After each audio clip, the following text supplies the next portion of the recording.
I heard in the hallway in 9th grade, no, I was in 8th grade, that my twin brother was going to have a fist fight in the parking lot. So naturally, I went out to watch, and the guy punched me in the mouth. Because I showed up before my brother. And I said, no, you're getting the wrong guy. He said, that's okay. So even though my friends were standing there saying, that's the wrong guy, he hit me again. So, okay, so we fought. And then I went home and beat my brother up.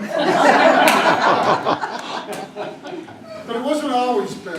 I got married 6 years before my brother, you know, and so there was the time I was walking down the street with a couple of my friends in Provo, and this beautiful young woman came up and laid on the greatest kiss you could imagine on me.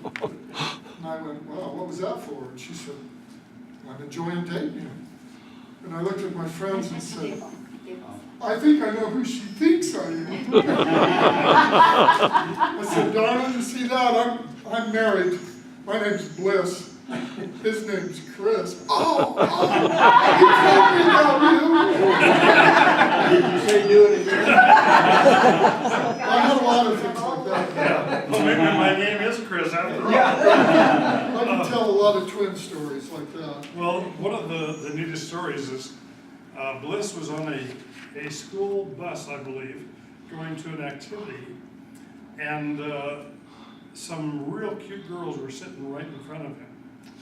And they were transplants from California, I think. One from New York and one from Chicago. And they were saying how terrible the kids were in Utah. And Bliss leaned over the back of that seat. He said, you know, you girls are really rude. He says, these are the best people you'll ever want to meet. And, you know, They were bad enough in Utah altogether. and they turned around and looked at Bliss. And Bliss says, I fell in love with one of them right there. Well, last week was our 42nd anniversary. Wow. So if you see a cute girl, what is it called? Making fun of your, what is it? Anyhow, don't tolerate. Just set her straight right. By the My way, wife was always at work hearing about the women I was dating. But it was my brother. by the way, we went to lunch today at the Dutch oven. Now, most of you who've ever been to the Dutch oven know that that's only for conservatives. Take a note, Granny. Yeah, and so we went in there today, and Bliss and I usually go in there with the New American Magazine, and we're the guys who are all sitting, you know, they've already got a conversation going. What did I ask them? Oh, it was you that had a question from the newspaper. Well, you got up and said you had it. Did I have a question to ask you? Yeah, well, the newspaper today had, in the Statesman, in the front page, had this thing that Idaho crime has gone down. Oh. And I said, my friend here, Bliss too, has a question about that. So, You know, I just said to all of them, so what's going on here? Most of the people in Idaho own guns, and yet the crime rate's going down. How could that be happening? Why wouldn't, I mean, if you own guns, doesn't that make you go out and commit crimes, bank robberies, and, you know, holdups and all kinds of stuff like that, and murder each other and everything? And of course, they all said no, and so on, but. well, anyhow, this kind of degenerated from there. Yeah. Because well, give us an example of really the cities that have no guns. Aren't they much better off? And Bliss, oh yeah, there's Washington, D.C. Chicago. Chicago. Highest murder rate in America, and Chicago with the second highest murder rate. And this one guy sitting at this table with him had his baseball cap on and his cut-off shorts and stuff. And he turned around and he says something about Well, he argued with me. was it, machine guns. Yeah, he said, oh, well, like we want everybody to have a machine gun in their house, or something like that. What did you say to him? And I said, you mean like in Switzerland? where every male adult has a fully automatic machine gun and ammunition in their home, and they have a very low violent crime rate there. And he says, oh, well, they're all in the reserves. And I said, no, they're all in the militia. The militia, he says, well, that's the same thing. They're in the military. And I said, no, the militia. It's the militia. That's not the military. And so we proceeded to argue. And then he turned around and gave a big expletive to Bliss too. Yeah. Oh. But you don't do that. He told me I was full of Oh, right in front of everybody. cowgirl, only in a different word. And you know, you don't do that to some guy who used to work for the Union Pacific and drive that 8-pound hammer in his back. And carries a gun.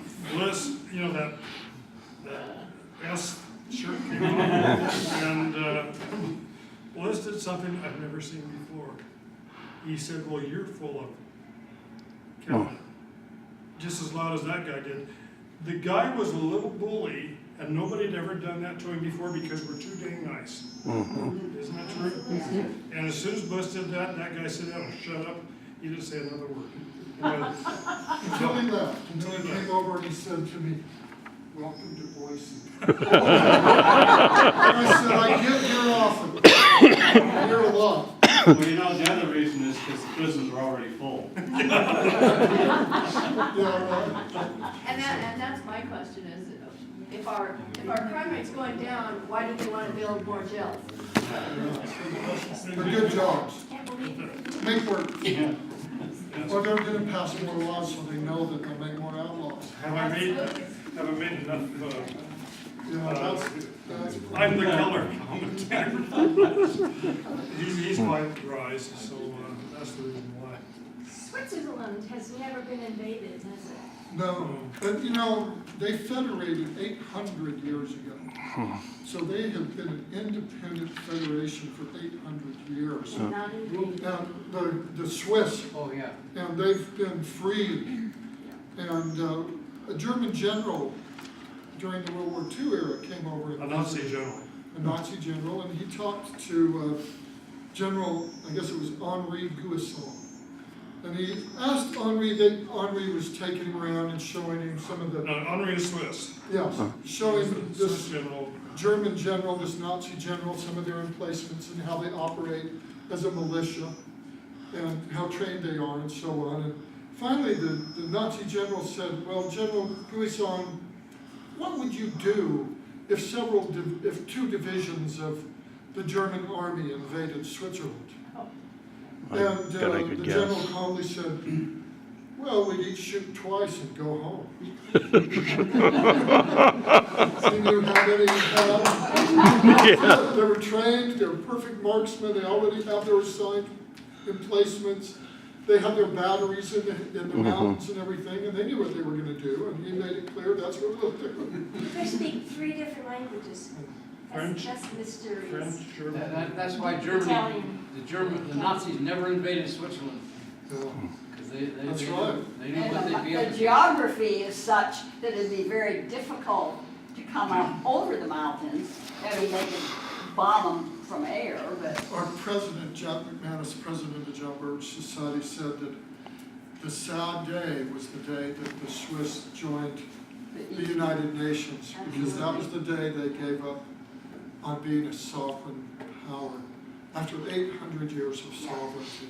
I understood that they used to keep their borders, there was always caches of weapons and soldiers on the borders, all through the centuries. Sure, and they always kept up to date on their weapons.